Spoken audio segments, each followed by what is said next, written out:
Bismillahirrahmanirrahim. Assalamualaikum warahmatullahi wabarakatuh. Alhamdulillahi ala ihsanih wa syukru lahu ala taufiqihi wa amtinanih. Wa asyhadu an la ilaha illallah wahdahu la syarika lahu ta'ziman li sya'nih. Wa asyhadu anna Muhammadan abduhu wa rasuluhu da'ila ridwanih. Allahumma salli alaihi wa ala alihi wa ashabihi wa ikhwani hadirin hadirat yang dirahmati Allah Subhanahu wa taala. Kita lanjutkan bab berikutnya dari kitab Tauhid, bab 47. Bab man hazala bi syai'in fihi dzikrullah awil Qur'an awil Rasul. Bab tentang seseorang yang bercanda ya, dengan sedikit dengan satu apapun yang di situ ada zikrullah, ada penyebutan Allah atau ada Quran atau ada Rasulullah sallallahu alaihi wasallam. Bab ini menjelaskan tentang hukum mengolok-olok atau mengejek atau menjadikan Allah atau Rasulnya atau ayat-ayatnya sebagai candaan. Dan ini hukumnya adalah mengeluarkan seorang dari Islam. Karena tidaklah dia melakukan hal tersebut, memperolok-olok, mencandai ayat-ayat Allah, mengejek atau menghina atau bahkan memaki, kecuali menunjukkan tidak ada iman dalam hatinya. Ya. Seorang harusnya mengagungkan Allah Subhanahu wa taala, Tuhan yang telah menciptakannya, yang telah menciptakan alam semesta, ya, yang telah memberikan dia rezeki dan segalanya, kemudian dia berolak Allah atau Rasulnya atau syariatnya, maka menunjukkan dia tidak ada pengagungan sama sekali terhadap Allah Subhanahu wa taala, maka tauhidnya batal. Tauhidnya batal. Dalam banyak ayat Allah Subhanahu wa taala menyuruh hamba-hambanya untuk mengagungkan Allah Subhanahu wa taala. Ya, seperti perkataan Nabi Nuh kepada kaumnya, "Ma lakum la tarjuna lillahi waqara wa qad khalaqakum atwara." Kenapa kalian tidak mengagungkan Allah Subhanahu wa taala padahal Allah yang telah menciptakan kalian dengan tingkatan-tingkatan, gitu. Artinya kalian ciptaan Allah, kenapa kalian tidak mengagungkan pencipta kalian? Kemudian juga Allah mencela orang-orang yang melakukan kesyirikan. Allah mengatakan, "Wa ma qadarullaha haqqa qadrih." Mereka tidak mengagungkan Allah sebagaimana mestinya. Wal ardu jami'an qabdatuhu yaumal qiyamah was samawati matwiyatun bi yaminih. Ya, sementara pada hari kiamat kelak bumi dalam genggaman Allah dan langit-langit akan dilipat dengan tangan kanan Allah Subhanahu wa taala. Ya. Maka kita telah belajar selama ini tentang tauhid, bagaimana seorang harus mengagungkan Allah Subhanahu wa taala. Bahkan Nabi sallallahu alaihi wasallam melarang seorang berkata masyaallah wa syi'ta, atas kehendak Allah dan kehendakmu, ya, wahai Muhammad. Dalam berlafal saja seorang harus berhati-hati, jangan sampai dia mengandengkan Allah dengan makhluk. Sampai Nabi marah, Nabi berkata, aja'altani lillahi niddan, apakah kau menjadikan aku sebagai tandingan-tandingan bagi Allah Subhanahu wa taala? Maka kalau ada seorang kemudian menghina Allah, merendahkan syariatnya, merendahkan ayat-ayatnya, maka jelas dia tidak beriman kepada Allah. Maka kalaupun dia telah beriman sebelumnya, maka tauhidnya batal, maka dia murtad, keluar daripada Islam. Ini maksud dari pembahasan ini, dan ini perkara yang penting karena kita dapati banyak orang terkadang ya meremehkan Islam, merendahkan Islam, mengejek syariat Islam, mengejek Nabi sallallahu alaihi wasallam, mengejek ayat-ayat Allah Subhanahu wa taala. Terkadang juga sebagian orang menjadikan ayat-ayat sebagai permainan, sebagai candaan, ya, sebagai candaan. Maka ini harus dijauhi, ya. Kita harus mengagungkan Allah, mengagungkan Rasulnya, mengagungkan syariatnya, mengagungkan ayat-ayatnya. Tidak boleh dijadikan bahan candaan. Adapun mengejek syariat Allah atau mengejek kaum mukminin, ini merupakan kebiasaan orang-orang musyrikin. Allah Subhanahu wa taala berfirman, "Wa laqad istuhzi'a bi rusulin min qablika, fahaqa bil ladzina sakhiru minhum ma kanu bihi yastahzi'un." Ya, sungguh telah diejek para rasul sebelum engkau wahai Muhammad. Jadi bukan Rasulullah SAW yang diejek. Bahkan rasul-rasul sebelum Rasulullah SAW juga diejek oleh para kaumnya. Jadi kebiasaan orang musyrikin dari zaman dulu mengejek syariat Allah, mengejek Rasulullah sallallahu alaihi wasallam. Fahaqa bil ladzina sakhiru minhum ma kanu biyastahzi'un, maka menimpalah sebagian mereka akibat ejekan-ejekan mereka. Ya. Allah berfirman, "Innal ladzina ajramu kanu minal ladzina amanu yadhaqun wa idza marru bihim yataghamazun wa idza qalabu ila ahlihim qalabu fakihin." Sungguhnya orang-orang mujrimin, orang kafir dahulu ketika mereka masih hidup, mereka ya selalu mengejek orang-orang yang beriman. Jika ada orang-orang beriman lewat, maka mereka saling melirik, menghina orang-orang beriman. Wa idzan qalabu ila ahlihim munqalabu fakihin. Kalau mereka pulang ke rumah, orang kafir tersebut, mereka ngobrol sama istri mereka, tuh orang beriman. Sudah belum selesai lagi puas mengejek kaum mukminin, sampai pulang ke rumah masih membicarakan kaum mukminin. Kebiasaan orang-orang kafir, ya. Demikian juga ini merupakan kebiasaan orang-orang munafik, ya. Ya. Wa idza khalau ila syayatinihim qalu inna ma'akum innama nahnu mustahzi'un. Kalau orang munafik mereka ketemu dengan setan-setan mereka, teman-teman mereka berkata, sungguhnya kami bersama kalian. Innama nahnu mustahzi'un. Kami hanya ngejek orang-orang beriman. Mereka menyangka kita beriman, kami hanya ngejek mereka, ya. Demikianlah kebiasaan orang kafir, orang munafik, karena mereka tidak punya iman kepada Allah Subhanahu wa taala. Jadi mereka mau mengejek terserah mereka, ya. Oleh karenanya para hadirin dan hadirat yang Allah Subhanahu wa taala, bab ini ya menjelaskan tentang bahayanya seorang yang mengejek Allah, mengejek Rasulnya, mengejek Al-Quran, mengejek syariatnya, maka ini bisa membatalkan iman seseorang. Kemudian al-muallif penulis Syekh Muhammad bin Abdul Wahhab rahimahullahu taala ya membawakan firman Allah Subhanahu wa taala, "Wala in sa'altahum la yaqulunna innama kunna nakhudu wa nal'ab." Dan jika engkau bertanya kepada mereka, orang-orang yang mengejek, la yaqulunna, maka mereka sungguh-sungguh akan berkata, innama kunna nakhudu wa nal'ab. Kami tadi hanya bermain-main senda gurau dan hanya bermain-main, mengolok-olok. Qul abillahi wa ayatihi wa rasulihi kuntum tastahzi'un. Katakanlah, apakah kalian mengejek Allah dan ayat-ayatnya dan Rasulnya? La ta'tadiru qad kafartum ba'da imanikum. Kata Allah, jangan kalian minta uzur, sungguh kalian telah kafir setelah keimanan kalian, ya. Ayat ini ada sebab nuzulnya, ya. Sebagaimana disebutkan dalam kitab Tauhid, An Ibni Umar wa Muhammad bin Ka'ab wa Zaid bin Aslam wa Qatadah. Hadis diriwayatkan dari Ibnu Umar, dari Muhammad bin Ka'ab, dari Zaid bin Aslam, dari Qatadah. Dakhala hadithu ba'dihim fi ba'd, di mana hadisnya saling dirangkai. Artinya hadis ini diriwayatkan dari banyak jalan. Tapi Al-Imam Muhammad bin Wahhab membawakan hadis ini dengan merangkai riwayat-riwayat tersebut agar lebih jelas ceritanya. Annahu qala rajulun fi ghazwati Tabuk.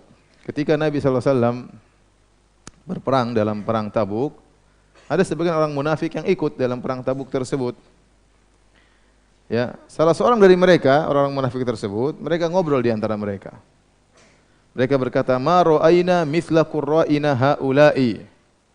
Kita tidak pernah lihat orang-orang seperti qurra, para sahabat maksudnya yang ahli baca Quran. Masa ada orang seperti mereka? Mereka ini, isinya mereka orang munafik ngejek para sahabat, parah mereka ini. Kita tidak pernah lihat orang-orang seperti ahli baca Quran kita ini. Arghaba butunan, mereka sukanya hanya makan dan makan, ya. Yang pikiran mereka hanyalah perut mereka, wala akdzaba alsinah, dan kita tidak menemukan ada orang yang pendusta seperti mereka, wala ajbana indal liqa, dan paling penakut daripada mereka. Maksudnya mereka ngejek para sahabat. Yakni Rasulullah sallallahu alaihi wasallam wa ashabahul qurra. Itu orang ini yang ngomong satu orang, ya, yang ngomong satu orang, dia sedang ngobrol di depan teman-temannya mengejek Nabi dan para sahabatnya. Lihat ini Rasulullah dan para sahabatnya, paling pikiran cuma perutnya, kemudian paling pendusta dan paling penakut kalau berperang. Rupanya ada sahabat yang mendengar namanya Auf bin Malik. Faqala lahu Auf bin Malik, berkata Auf bin Malik radhiyallahu anhu, "Kadzabta, kau dusta. Walakinnaka munafik, tapi kau seorang munafik. La ukhbiranna Rasulullah sallallahu alaihi wasallam, aku akan kabarkan perkataanmu kepada Rasulullah sallallahu alaihi wasallam." Fa dhahaba Aufun ila Rasulillah sallallahu alaihi wasallam liyukhbirahu. Maka Auf bin Malik segera berjalan menuju Nabi sallallahu alaihi wasallam untuk mengabarkan perkataan orang ini. Fa wajadal Qur'ana qad sabaqahu. Ternyata Al-Quran, Auf bin Malik mendapati Al-Quran telah mendahului Auf bin Malik. Sebelum Auf bin Malik melapor, Allah sudah turunkan ayat kepada Nabi sallallahu alaihi wasallam. Faja'a dzalika ar-rajul ila Rasulillah sallallahu alaihi wasallam. Maka lelaki tersebut, orang munafik tadi, datang kepada Nabi sallallahu alaihi wasallam, dia minta maaf. Wa qad irtahala wa raqiba naqatahu. Dan Nabi sallallahu alaihi wasallam sudah naik di atas ontanya dan sudah siap berjalan. Faqala ya Rasulullah, dia berkata, wahai Rasulullah, dia minta maaf. Innama kunna nakhudu, kami hanya sekedar ngobrol-ngobrol, wa natahaddatsu haditsar raqbi, kami sedang ngobrol sebagaimana orang sedang bersafar. Orang bersafar terkadang capek, butuh hiburan, kita bercanda saja ya Rasulullah. naqta'u bihi 'anna tariq. Kami ingin dengan candaan tersebut supaya melupakan keletihan dalam berjalan. Jadi ini omongan orang bersafar hanya bercanda ya Rasulullah. Qala Ibnu Umar, jadi dia minta maaf. Ibnu Umar berkata, "Ka'anni anzuru ilaihi muta'alliqan bi nis'ati naqati Rasulillah sallallahu alaihi wasallam." Seakan-akan aku melihatnya berpegang dengan tali kekang ontanya Rasulullah sallallahu alaihi wasallam. Nis'ah itu tali kekang onta. Wa innal hijarata la tankubu rijlaihi, dan dia sambil berjalan sambil tergesek kakinya di kaki karena onta Nabi sudah berjalan sementara dia terus berpegang sehingga dia terseret-seret di bebatuan. Wa huwa yaqul, sementara dia terus berkata, "Ya Rasulullah, innama kunna nakhudu wa nal'ab."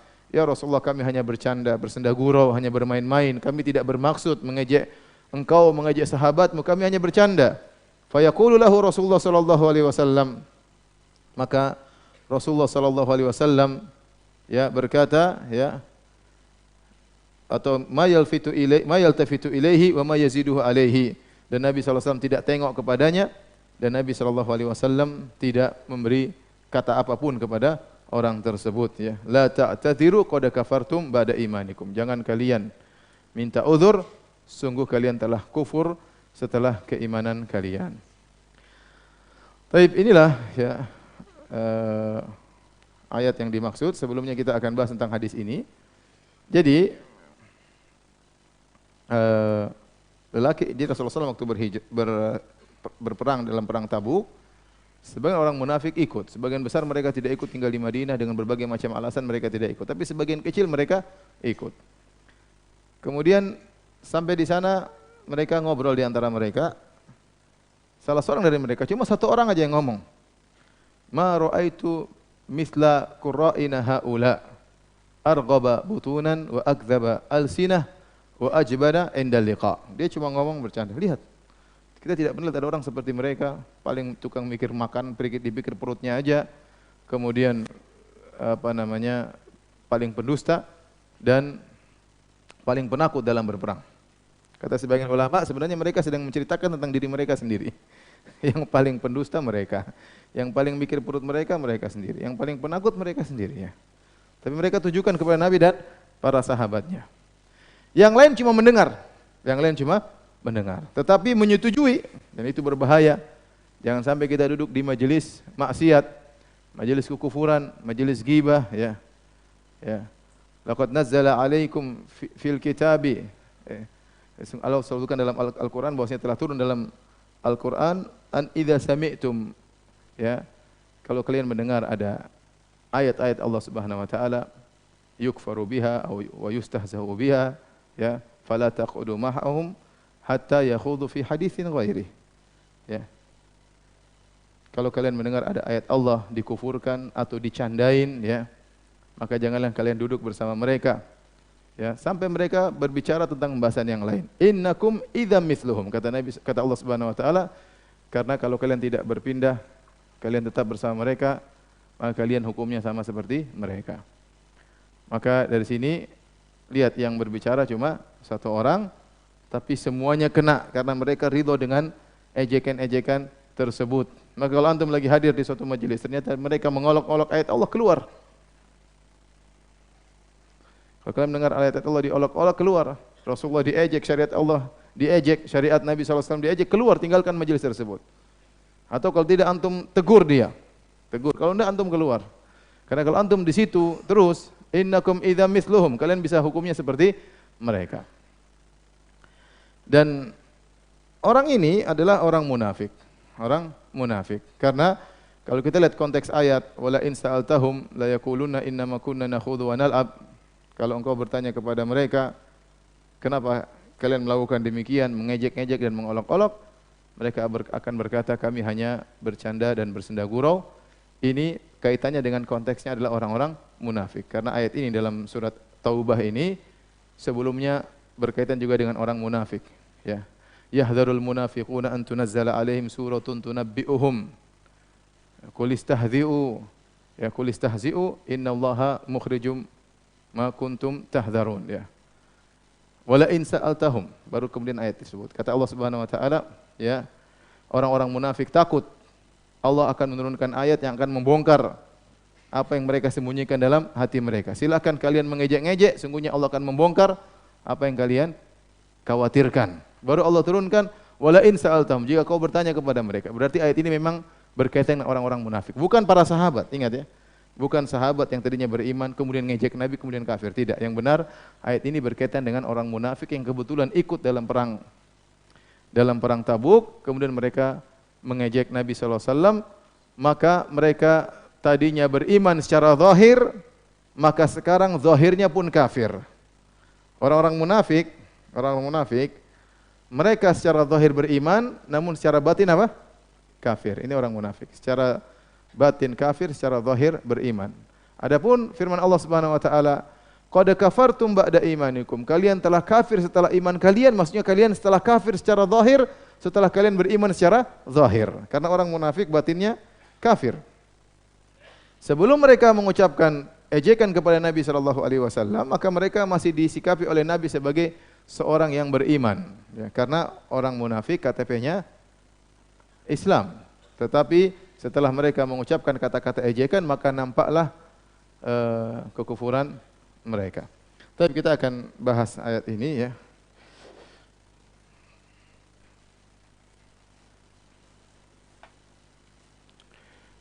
Kata Allah Subhanahu wa taala,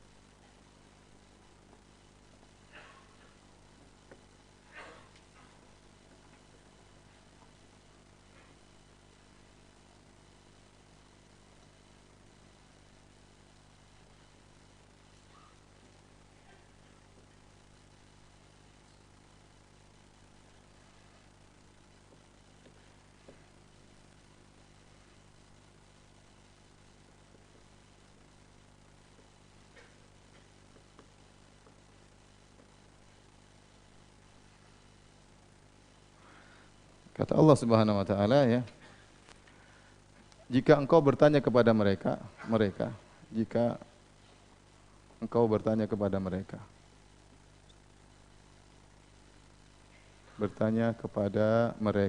mereka di sini ya ada khilaf, ada yang mengatakan mereka orang beriman kemudian kufur, tapi yang benar mereka adalah orang munafik. Orang-orang apa? Munafik. La yaquluna innama kunna nakhudhu wa nal'ab. Kalau mereka ditanya, kalau kau bertanya kepada mereka, kenapa kalian mengejek-ngejek? Sungguh-sungguh mereka akan berkata, kami ini hanyalah bermain dan bersenda gurau, ya. Bercanda dan bersenda gurau. Kata mereka tadi, ini kan kita lagi sedang safar. Jadi untuk menghilangkan kepenatan, untuk menghilangkan kebosanan supaya perjalanan tidak terasa, maka kita ngobrol ya Rasulullah. Kita tidak bermaksud ya. Dan Allah Subhanahu wa taala tidak membantah mereka di sini. Allah tidak mengatakan kalian serius, kalian bohong, tidak. Allah tidak membantah pernyataan mereka bahwasanya mereka sedang bersenda gurau. Sehingga para ulama mengambil, jadi dalam ayat ini Allah tidak membantah mereka. Mereka dari pengakuan mereka bersenda gurau.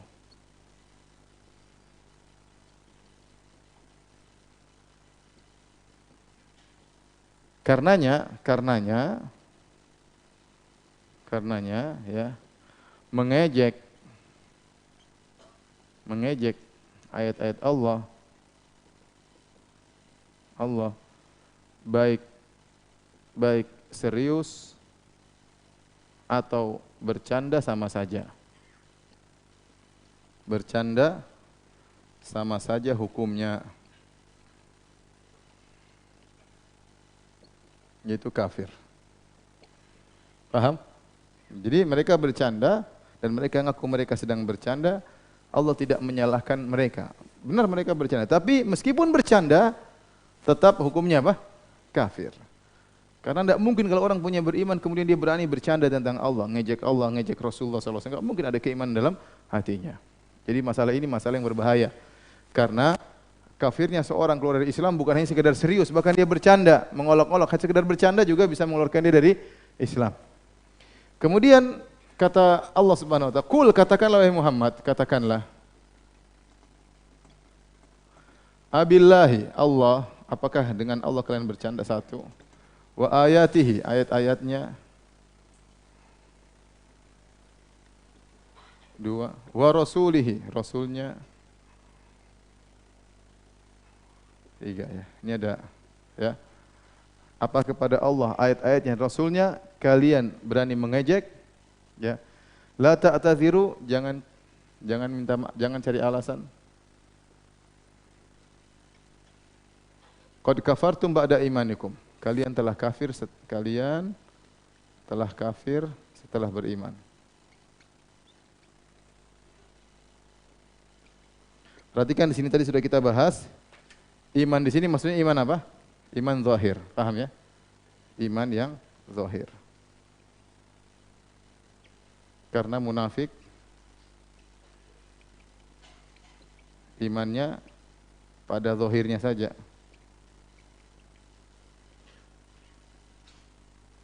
Ya, sehingga waktu imannya zahir, secara zahirnya dia beriman, Nabi bermuamalah dengan mereka secara zahir seperti bermuamalah dengan orang beriman. Tetapi setelah mereka mengungkapkan hal tersebut, maka zahir mereka menjadi kufur. Jadi arti kalian telah kafir,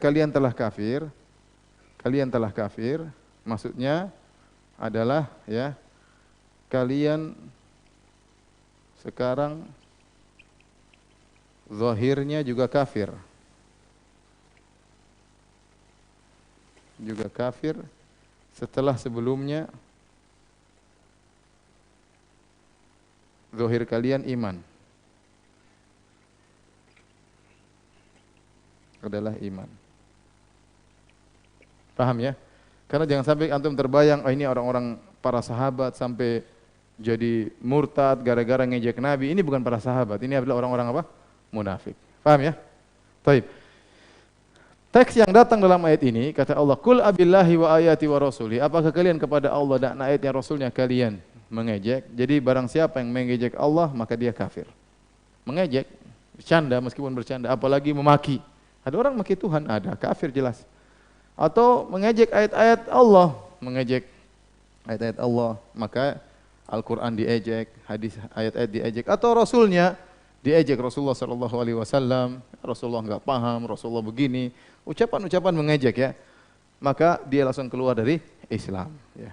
Ya, keluar dari Islam. Kalau kata Allah Subhanahu wa taala, ya ayyuhalladzina amanu ya, la tarfa'u aswatakum fawqa sautin nabi wa la tajharu lahu bil qawli ka jahri ba'dikum li ba'din an tahbata a'malukum wa antum la tash'urun. Kata Allah orang beriman, jangan kalian angkat suara kalian di atas suara Nabi, jangan kalian keraskan suara kalian di atas suara Nabi. Ya, bisa jadi amalan kalian gugur padahal kalian tidak sadar. Amal kalian gugur gara-gara ngangkat suara di atas suara Nabi. Bagaimana lagi dengan mengejek? Bagaimana lagi dengan memaki Rasulullah sallallahu alaihi wasallam? Maka jelas keluar dari Islam. Karena tidak mungkin dia maki Nabi kecuali tidak ada imannya. Kalau ada imannya dia enggak mungkin. Ini Rasulullah utusan Tuhan, bagaimana mau diejek? Nah, bagaimana kalau selain yang diejek selain Allah, selain ayatnya, selain Rasulnya? Bagaimana kalau diejek selain Allah, selain ayatnya, selain apa? Rasulnya. Seperti misalnya ngejek ulama misalnya, atau ngejek hukum tertentu, ngejek pernyataan seorang faqih ya. Intinya kata para ulama, kalau ejekan tersebut terasa kembali kepada Allah, kembali kepada ayatnya, kembali kepada Rasulnya, maka dia kafir. Tapi kalau dia mengejek misalnya seorang ulama bukan dari sisi agamanya, tapi dari sisi misalnya ulama ini ternyata salah ngomong, kemudian diejek, bukan syariat yang diejek, paham? Maka itu tidak kafir tentunya. Berarti yang diejek adalah personnya, bukan syariatnya. Intinya kalau ejekan tersebut kembali kepada syariatnya, bukan kepada personnya, ini yang berbahaya. Misalnya seorang pakai jilbab, yang diejek jilbabnya, ini bahaya. Kalau diejek orangnya, pakai jilbab, enggak ngawur jilbabnya, tidak bersih misalnya, bau misalnya, ini orang yang diejek. Tapi kalau yang diejek jilbabnya, apa pakai jilbab? Ngapain jilbab besar-besar? Dia aja apa jilbab pakai? Enggak usah pakai jilbab. Nah, ini repot seperti ini. Berarti yang diejek adalah syariat apa? Allah Subhanahu wa taala. Ya. Misalnya dia ngejek tentang jenggot. Dia tahu jenggot Rasulullah SAW berjenggot, kemudian dia ngejek seorang, mungkin dia ngejek apa jenggotnya enggak rapi, ngawur. Tapi kalau dia ngejek apa jenggot? Apa itu? Dia syariat jenggot dia cela, ini bahaya ya. Sementara dia tahu Rasulullah SAW apa? berjenggot. Sementara dia tahu Nabi Musa berjenggot. Sementara dia tahu Nabi Harun berjenggot. Sementara Nabi Isa berjenggot ya. Bahkan gambar Yesus pun berjenggot. Kemudian dia ejek. Karena kembali kepada syariat Nabi, maka kita terkadang tidak bisa menghukum seorang. Bisa yang diejek bukan syariatnya, bisa yang diejek adalah hanyalah personnya. Intinya kalau yang diejek kembali kepada person, maka ini tidak kafir. Tapi kalau ejekan tersebut kembali kepada syariat Allah, kepada Allah, ya. Misal dia ngejek, kenapa terjadi begini? Allah gimana sih Tuhan? Ini udah ngejek, bahaya. Gimana sih Tuhan? Masa nggak bisa ngatai seperti ini? Ini kafir kepada Allah Subhanahu wa Ta'ala. Ngejek Rasulullah, syariat Rasulullah itu kan tidak pantas zaman sekarang. Rasulullah tidak bisa syariat Rasulullah kita bawa kepada zaman sekarang. Ngejek. Apa itu hadis-hadis itu cuma tahun dulu. Sekarang syariat Nabi tidak bisa dipakai. Ya seperti itu bahaya. Jadi hati-hati ya. Kalau ejekan tersebut kembali kepada Allah, ayatnya dan Rasulnya, maka ini kafir. Tapi kalau kembali kepada person seorang muslim, maka itu tidak menunjukkan kekafiran. Baik, beberapa catatan yang harus diperhatikan.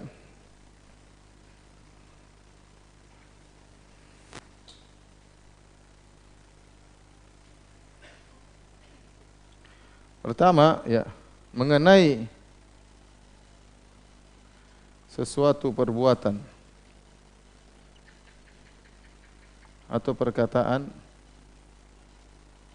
merupakan ejekan atau bukan,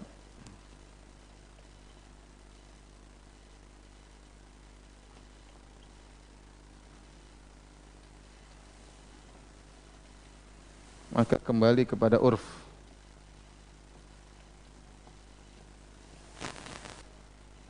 Urf masyarakat, yaitu penilaian masyarakat secara umum. Contoh, ya, ada hal-hal yang mungkin menurut sebagian masyarakat itu ejekan, sebagian orang lain bukan ejekan. Contoh misalnya Al-Quran. Al-Quran, di sebagian daerah saya tahu, sebagian ulama keras kalau orang baca Al-Quran, kemudian dia buka lembaran pakai air liur terkadang. Dia begini. Jadi anggap ini menghina Quran, masa kotoran taruh di Quran. Tapi mungkin di daerah kita biasa.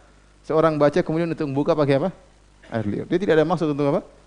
Untuk mengejek sama sekali. Paham? Dia tidak ada maksud untuk mengejek sama sekali. Contoh seorang sholat, kemudian letakkan Al-Quran di depan dia misalnya. Mungkin bagi seorang itu ngejek, tapi sebagian orang tidak masalah, dia tidak maksud mengejek kok. Dia cuma taruh Al-Quran depan dia khawatir taruh diinjak orang, maka dia taruh di depan dia supaya dia jaga tidak dilangkahi oleh apa? Orang misalnya. Ya seharusnya Al-Quran taruh di atas, harusnya. Ya, maka seperti ini kembali kepada urf masyarakat. Apakah dianggap ejek atau tidak? Saya pernah ditanya misalnya, Ustadz saya naik motor Vespa atau motor, kemudian saya taruh buku agama dalam jok. Apakah ini mengejek? Saya bilang, kalau menurut saya tidak, itu bukan mengejek ya. Menurut antum gimana? Mengejek atau tidak? Kecuali kalau antum Qur'annya langsung di pantat antum, ya itu baru ngejek. Tapi kita taruh di tempat yang baik, kita tutup, kebetulan kita duduk di atas joknya, sementara buku agamanya di dalam. Saya rasa itu mengejek atau bukan? Saya rasa tidak. Menurut saya itu bukan mengejek. Ya. Justru itu agar kitab terjaga kita taruh di situ. Daripada kita taruh luar nanti kena kotoran dan macam-macam, kita taruh di situ supaya tidak kena hujan. Ya meskipun posisinya di bawah, namun secara urf itu bukan ejekan. Maka tidak bisa kita menghukumi suatu ejekan atau bukan, kecuali kita kembali kepada urf masyarakat. Kalau menurut urf masyarakat itu adalah kata-kata ejekan, maka itu ejekan, itu perbuatan mengejek, dan masyarakat tahu tentang hal tersebut. Ya, masyarakat tahu ini ngejek ini. Kalau ngejek berarti itu adalah ejekan, itu berbahaya, Ya. Nabi Musa alaihissalam ya pernah marah waktu dia pulang dari ketemu Allah Subhanahu wa Ta'ala. Kemudian beliau alaihissalam balik ketemu kaumnya, ternyata dia mendapati kaumnya sedang menyembah patung sapi, ya ijil. Maka Nabi Musa sedang membawa lembaran-lembaran Taurat yang ditulis oleh Allah Subhanahu wa Ta'ala untuk kaumnya. Nabi Musa pun marah, kata Allah, wa alqal alwaha wa akhadha bi ra'si akhihi yajurruhu ilaih. Nabi Musa pun marah, dia lempar itu lembaran-lembaran Taurat, dia buang, kemudian dia tarik kepala kakaknya Harun. Kenapa sampai terjadi demikian? Tapi dia waktu buang itu dia tidak bermaksud menghina apa? Taurat. Contoh, ini seorang salah berbuat, ya, dia tidak bermaksud untuk menghina apa? Taurat. Ini pernah juga terjadi pada Syekhul Islam Ibnu Taimiyah waktu dia berdebat, kemudian dia memegang buku isinya ada ayat-ayat tapi isinya bid'ah-bid'ah, maka Ibnu Taimiyah pun melempar buku tersebut. Kemudian mereka tegur, kenapa anda melempar, situ ada ayat. Ya, karena macam-macam. Kata Ibnu Taimiyah, Nabi Musa juga pernah melempar apa? Melempar alwah ya. Tapi intinya ini semakin menguatkan bahwasanya sikap seorang mengejek atau tidak itu bisa dilihat ya, bisa dilihat ya. Ini mengejek, ini tidak ya. Ya ini jadi untuk menghukum mengejek atau tidak dinilai dengan urf. Perkara yang kedua ya. Hukum orang yang mengejek atau menghina ya, memperolok ya, syariat, apakah bisa bertobat?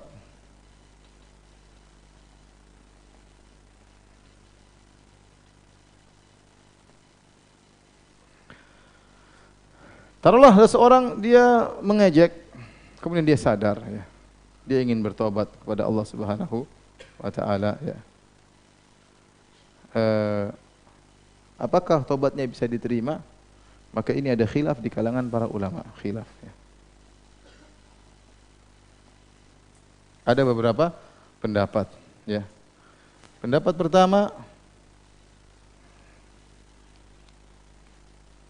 pertama tidak bisa diterima. Percuma. Harus ditegakkan hukum had. Dia murtad. Dia bertobat antara dia dengan Allah. Adapun kita yang menegakkan hukum Islam, dia harus dihukum. Harus dibunuh karena dia sudah apa? Murtad. Dan orang yang keluar dari agamanya hukumnya kafir dan dibunuh. Kata Nabi sallallahu alaihi wasallam, "Man baddala dinahu faqtuluh." Barang siapa yang merubah agamanya atau keluar dari agamanya, maka bunuhlah. Ya, ini syariat Islam seperti itu ya. Ini hukum pertama. Tidak bisa diterima. Dalilnya apa? Allah berfirman, "La ta'tadziru qad kafartum ba'da imanikum." Jangan cari alasan, jangan minta maaf. Ya. Kalian sudah kufur setelah beriman. Ini pendapat pertama. Pendapat kedua, bisa diterima taubatnya. Diterima secara mutlak.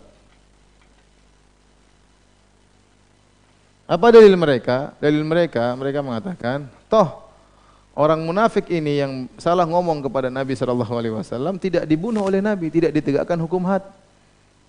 Tidak ada dalil bahwasanya kemudian Nabi membunuh dia. Padahal dia sudah zahirnya dari mukmin keluar menjadi zahirnya apa? Kafir. Berarti bisa diterima taubatnya.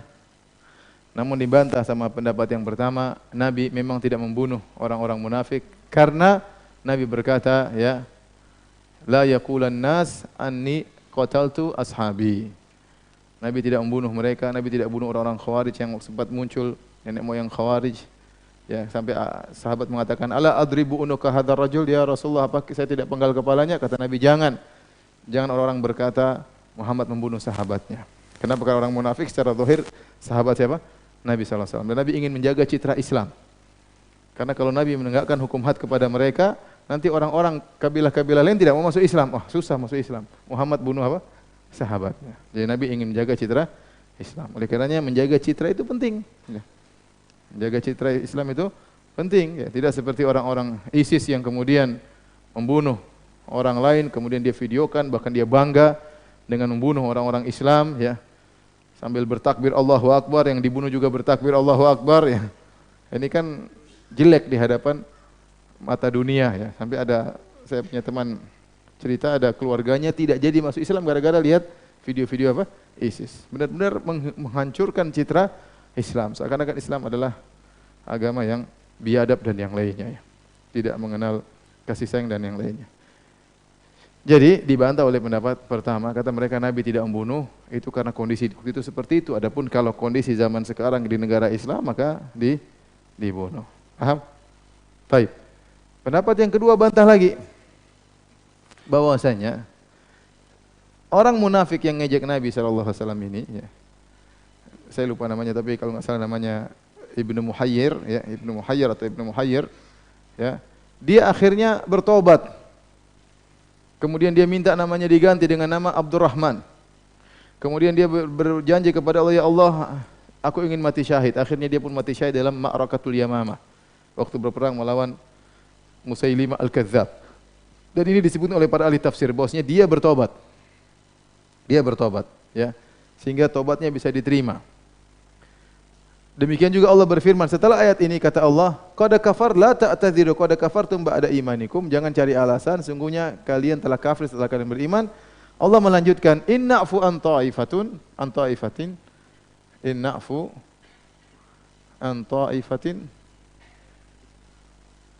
nu'adzib ta'ifatan. Jadi Allah mengabarkan, kalau kami maafkan sebagian kelompok, kami akan mengadab sebagian kelompok. Jadi ada sebagian kelompok yang dimaafkan, na'fu kami maafkan, ada sebagian kelompok yang diadab. Di antara yang dimaafkan tadi Ibnul Muhayyir tadi, sahabat tadi. Berarti orang yang mengejek ayat Allah, kalau dia bertobat masih mungkin dimaafkan. Paham?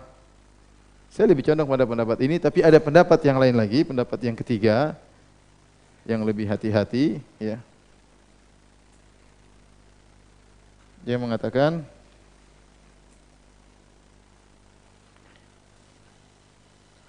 dimaafkan kalau indikasi menunjukkan dia serius.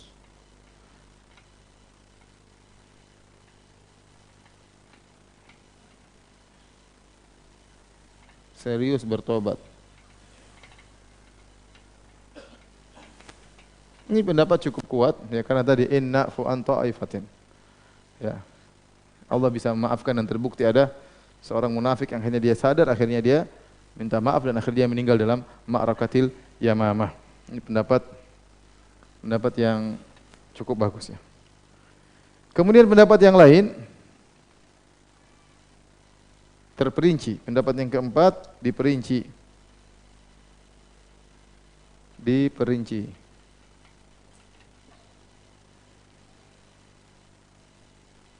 Jika yang diejek Allah dan Allah, maka diterima taubatnya.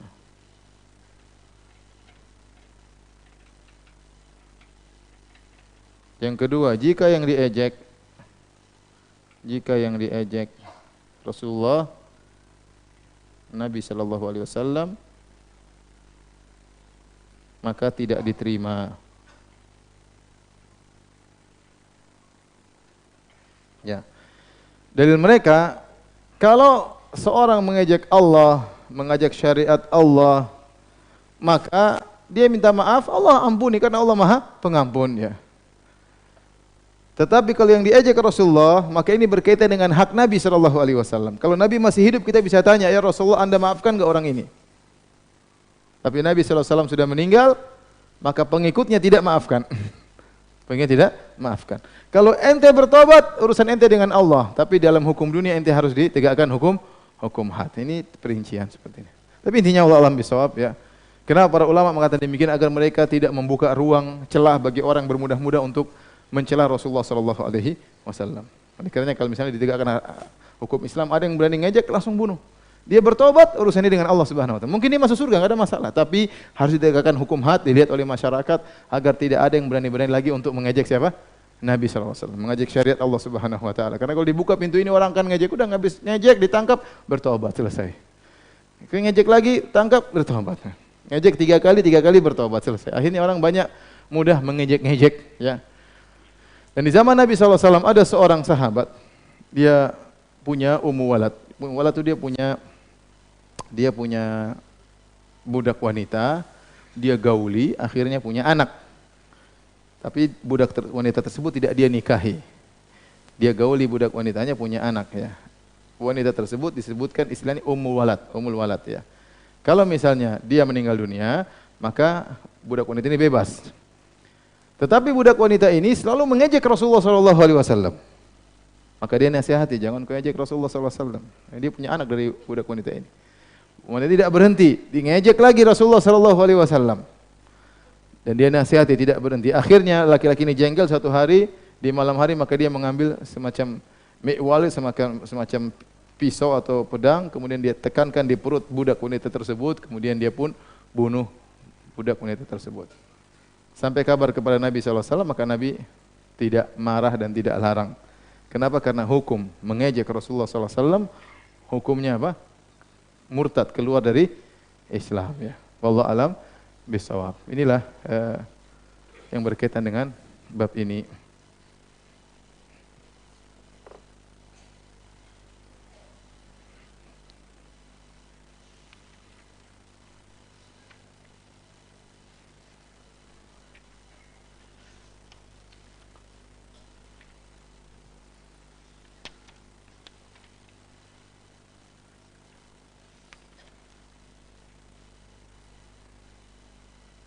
Inna'fu an ta'ifatin minkum nu'adzib ta'ifatan bi annahum kanu mujrimin. Ayat selanjutnya inna'fu an ta'ifatin minkum, ada minkum di situ. Inna'fu an ta'ifatin minkum. Kalau kami maafkan sebagian dari kalian, kami akan mengadab yang lain karena dia berbuat mujrimin. Dijadikan dalil bahwasanya orang yang mengejek terus bertobat bisa diterima tobatnya oleh Allah Subhanahu wa taala. Para hadirin hadirat Allah Subhanahu wa taala, dari sini kita tahu bahwasanya seorang berhati-hati dalam berkata, dalam berucap, terutama di zaman sekarang, di zaman medsos, di zaman informasi, di zaman komunikasi yang begitu mudah, ya. Jangan sampai seorang akhirnya mengucapkan kata-kata yang menunjukkan dia mengejek syariat Allah Subhanahu wa taala, meskipun dalam candaan, ya. Maka seorang berhati-hati. Kalau ada kumpul-kumpul, ada kawan-kawan ngejek misalnya, ngejek jilbab ke, ngejek jenggot ke, atau ngejek syariat Allah ke, ngejek masalah puasa, ngejek masalah iktikaf misalnya, bilang janganlah. Cari candaan yang lain, ya.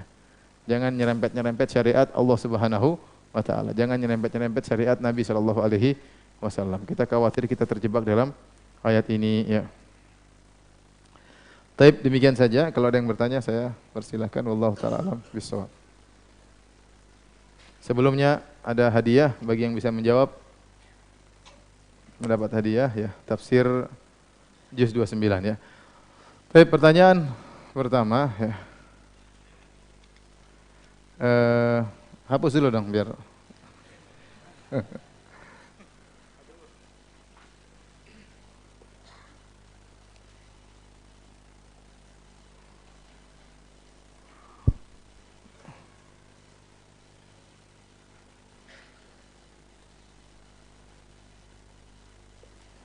baik. Siapa yang bisa jawab, ya?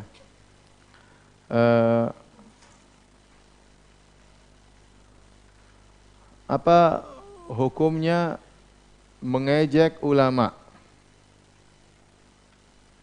Yang di sana, kacamata dulu. Kasih mic.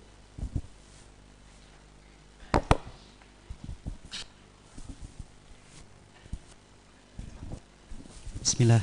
Bukan yang di belakang, kacamata. Kacamata, apa? Silakan.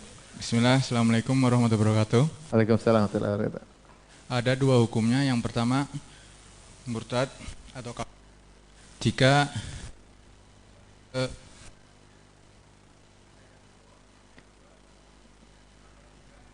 kembali ke personal. Jika kembali kepada syariat Allah, masuk mengejek ulama tersebut telah kembali kepada syariat Allah, maka murtad. Yang kedua, kalau kembali kepada persoalan tidak mengapa. Bukan tidak mengapa, tidak boleh juga. Taib. Ini, silakan. Fadhal. Sini biar. Sini.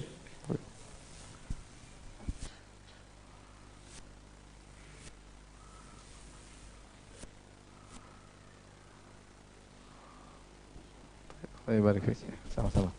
Pertanyaan kedua, pendapat yang lebih kuat tentang hukum orang bertobat dari mengejek syariat Allah. Ada yang tahu? Betul. Ini itu yang pendapat yang lebih kuat, ya. Pendapat yang lebih kuat. Pendapat yang lebih kuat kalau yang disampaikan Ustaz Firanda, yang Anda tangkap, dimaafkan kalau terlihat jika dia serius dalam bertobat. Masya Allah, silakan. Antum siapa namanya? Septian. Siapa? Septian. Jomblo atau duda? Hah? Masih jomblo. Masih jomblo, Masya Allah. Allah ibarik. Waalaikumsalam. Pertanyaan ketiga, siapa nama sahabat yang melapor kepada Nabi sallallahu alaihi wasallam? Antum? Ya udah, siapa namanya?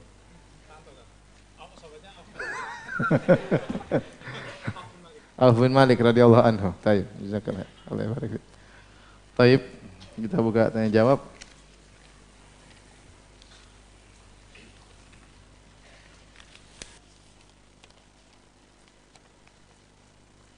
Apakah seorang mengejek syariat Islam karena kebodohan tidak tahu hukumnya? Apakah masih ada uzur buat orang tersebut?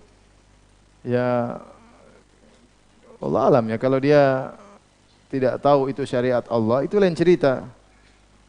Dia mengejek jenggot, dia tidak tahu itu ternyata syariat Allah, syariat Nabi SAW, maka mungkin dia ada uzur. Ya. Jadi masalah kalau dia tahu itu sunnah Nabi, terus dia tetap sengaja mengejek ya. Sengaja mengejek. Maka ini jadi masalah ya. Tapi kalau dia tidak tahu, mudah-mudahan dia dapat uzur karena dia tidak tahu syariat Islam misalnya.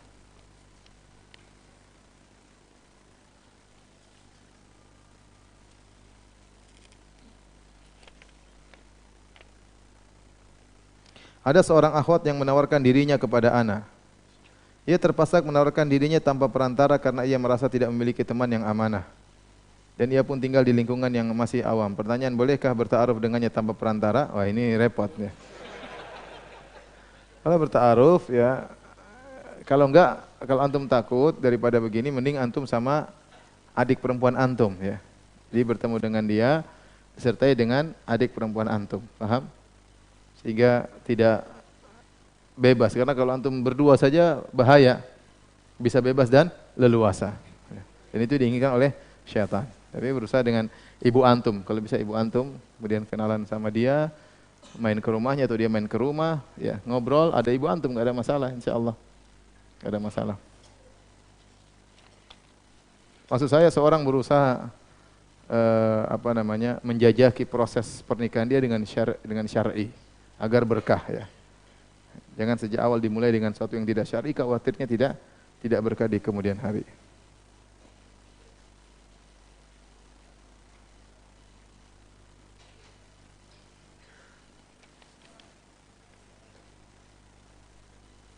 Ustadz, adakah amalan yang dapat menghapus aib kita ketika di dunia agar tidak ditampakkan di padang mahsyar karena saya akan merasa malu?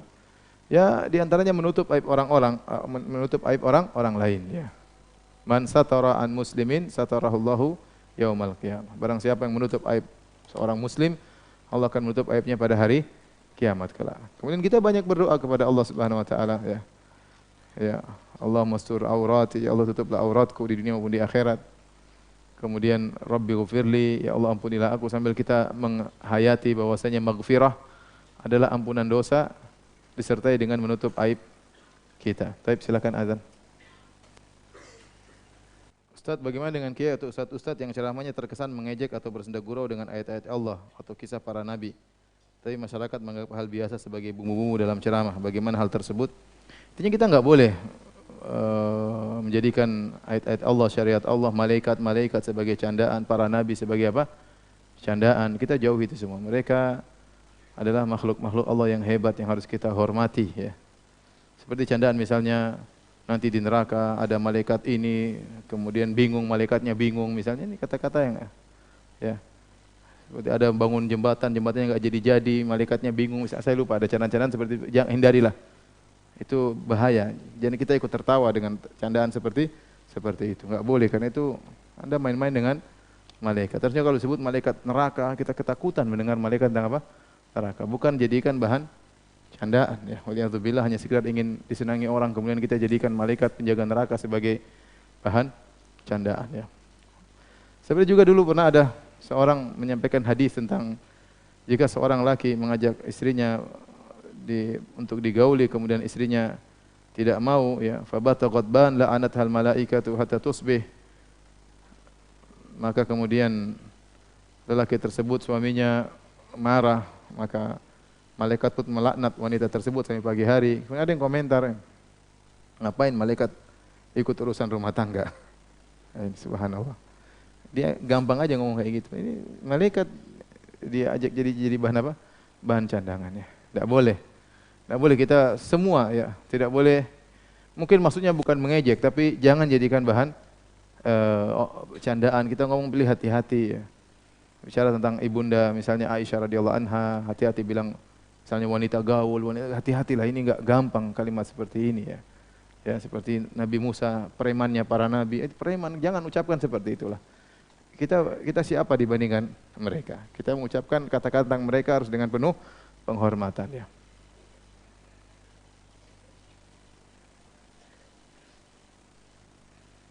Ustaz, tolong jelaskan tata cara akikah, apakah dibagikan mentah seperti kurban atau dimasak? Bebas ya, akikah bebas, yang penting antum hari ke-7 antum sembelih kambing buat anak antum. Kalau laki-laki 2 kambing, kalau perempuan 1 ekor kambing. Ustaz, saya punya uang cuma 1 ekor kambing, apa sembelih 1 dulu.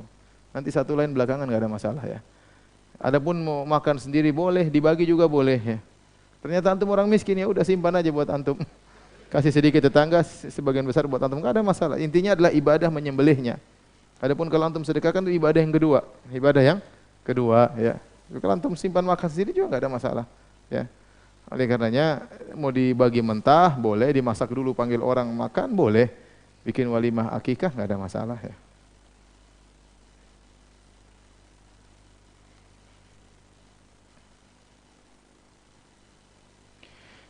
Ustadz, pada bab yang dulu kita tidak boleh mencela zaman atau waktu. Bagaimana dengan kalimat dalam zikir pagi petang? Ya Allah, aku berlindung dari kejahatan hari ini dan hari setelahnya. Ya. Apa min syarri ma fi hadzal yaum. Maksudnya bukan kejahatan hari, tapi kejahatan yang terjadi pada hari ini. Ya. Jadi selama kalau yang tidak kita cela bukanlah hari tersebut secara langsung, tapi hari tersebutnya sebagai tempat terjadinya, maka tidak disebut mencela hari ya. Misalnya fi yaumin nahisatin, kata Allah bagaimana kaum Ad disiksa di hari yang sial bagi mereka, bukan hari yang sial tapi hari tersebut kesialan menimpa siapa? Menimpa kaum Ad. Ya. Jadi kalau kita misalnya mengatakan zaman penuh fitnah ya. Jangan kita bilang zaman kita mencela zamannya, enggak boleh. Tapi kalau kita jadikan zaman tersebut sebagai tempat terjadinya fitnah, maka enggak masalah. Karena kita bercerita di zaman ini memang penuh apa? Penuh fitnah ya. Zaman ini memang penuh fitnah. Saya mau bertanya, lebih baik mana bersedekah kepada orang tua yang sudah mampu dalam segi keuangan atau bersedekah kepada orang lain yang fakir? Orang tua kalau mampu kasih hadiah ya. Kasih apa? Hadiah ya. Orang tua jangan nunggu orang tua minta. Saya pernah baca sebuah tulisan seorang lelaki yang dia menyesal. Dia sudah tua. Baru dia sadar ternyata semasa muda dia salah. Kenapa? Sering dia bertanya kepada ayahnya, ayah butuh ini enggak? Ayahnya bilang enggak. Sering tanya kepada ibunya, ibu butuh ini enggak? Ibu bilang enggak. Sehingga dia merasa ayah dan ibunya tidak perlu. Setelah dia besar, anaknya tanya sama dia, ayah butuh ini enggak? Dia mau bilang butuh, dia malu. Dia bilang enggak. Baru dia sadar ternyata selama ini dia dulu apa? Salah ya. Jadi tidak perlu orang tua mengatakan saya butuh. Itu suatu hal yang aib bagi kita. Kalau kita tahu kebutuhan orang tua, kita perlu kenali kebutuhannya kita penuhi sebelum dia minta. Kalau orang tua tahu, kita tahu orang tua sukanya ini, belikan hadiah buat orang tua. Ada waktunya kita kasih orang miskin, ada waktunya kita kasih hadiah bagi orang tua. Ustaz, apa yang dimaksud dengan sekufu? Ya. Apakah hanya masalah pendidikan atau kekayaan saja? Ini masalah pernikahan. Ya, sebagian ulama menyebutkan sekufu. Sekufu maksudnya yang benar, sekufu adalah dalam agama. Ya, yang dijadikan patokan adalah agama, harus sama-sama soleh. Ya. Jangan sampai kita menikah dengan pasangan kita yang ternyata tidak soleh. Tetapi masalahnya juga perlu diperhatikan. Meskipun yang dijadikan syariat adalah masalah agama, tetapi terkadang kita lihat kondisi calon putri kita, ya, misalnya putri kita orang kaya misalnya. Terus calon putri kita dia orang soleh ya. Tetapi ternyata dia gaya hidupnya sangat jauh dengan putri kita misalnya. Maka kita harus jelaskan kepada putri kita, ketika kamu menikah ini hidupnya gayanya berbeda. Ya, karena bisa jadi terjadi ketidakcocokan. Ya, karena bukan masalah agama, tapi masalah gaya pola hidup ya. Ini terkadang bisa mengganggu kebahagiaan. Artinya yang disyaratkan sekufu hanyalah masalah apa? Masalah agama. Adapun selain agama, masalah pendidikan, masalah yang lain, ini tinjuan duniawi. Ya kita lihat, khawatir misalnya taruhlah putri kita ternyata S3, ya. Kemudian calonnya ternyata SD nggak lulus, ya. Terus khawatir kalau ngobrol nanti nggak nyambung. Dia orang soleh datang ngelamar. Terus mulailah kita ngobrol, dia nggak nyambung. Kita bicara ini nggak nyambung, repot kan? Padahal dia agamanya bagus. Maksudnya kalau ditinjau dari hal ini perlu ditinjau juga maksud saya. Karena jangan sampai kita menikahkan putri kita dengan orang yang ternyata pola hidupnya tidak sama, akhirnya menimbulkan cekcok di antara mereka. Ya. Ini tinjauannya banyak, masalah tradisi, masalah kebiasaan, masalah gaya hidup, ya mungkin ada yang royal, ada yang enggak royal misalnya. Maka ini perlu juga diperhatikan. Tapi kalau disebut apa syarat pernikahan yang dianjurkan dalam syariat adalah masalah sukufu, adalah masalah agama. Suku dalam masalah agama. Yang lain ditinjau masalah kebahagiaan cocok atau tidak. Saya cerita ada seorang dari kampung, dia berpoligami. Berpoligami dari cewek dari Jakarta. Kemudian akhirnya insya Allah mampu, begitu dia poligami, dia tidak mampu untuk menjalani kehidupan bersama cewek tersebut. Kenapa? Dia kalau beli bensin, biasanya cuma sedikit-sedikit. Begitu dia bawa istrinya, full. Selalu full, minta full. Waduh, ini gaya hidup dia tidak bisa jalani. Akhirnya berjalan beberapa bulan, cerai. Ini contoh, agamanya sama-sama bagus. Tapi dia tidak bisa mengimbangi gaya hidup apa? Istrinya. Itu yang kita tidak inginkan. Kecuali istrinya mau turun level. Makanya kalau misalnya anak kita berada, ada orang miskin yang mau nikah dengan anak putri kita nasihat. Ini orang soleh nak. Baik putriku, ini orang soleh. Kamu harus turunkan gaya hidup. Kamu mungkin kalau tidak bersama Abi tidak lagi seperti biasanya. Kalau dia mau silakan. Ya. Tapi kalau ternyata Abi saya nggak bisa begitu, ya sudah jangan. Jangan kita paksakan menikah dengan orang yang tidak bisa menjalani gaya hidup misalnya putri kita. Ini kenyataan terjadi. Kenyataan terjadi. Tapi kalau bicara tentang sukufu, yang diperhatikan masalah apa? Agama saja. Yang tadi itu hanya sekedar untuk melihat mampu oke atau tidak, ya masalah akhlak, masalah yang lainnya. Itu perlu diperhatikan juga karena khawatir nanti tidak bisa berimbang dalam menjalani kehidupan rumah tangga.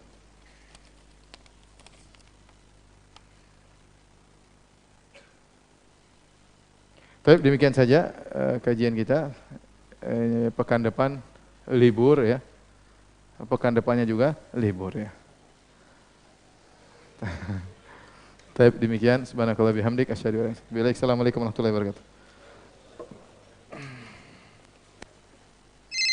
Assalamualaikum. Waalaikumsalam warahmatullahi wabarakatuh. Ahlan wa sahlan. Halo Ustadz, tanya Ustadz lebih mudah.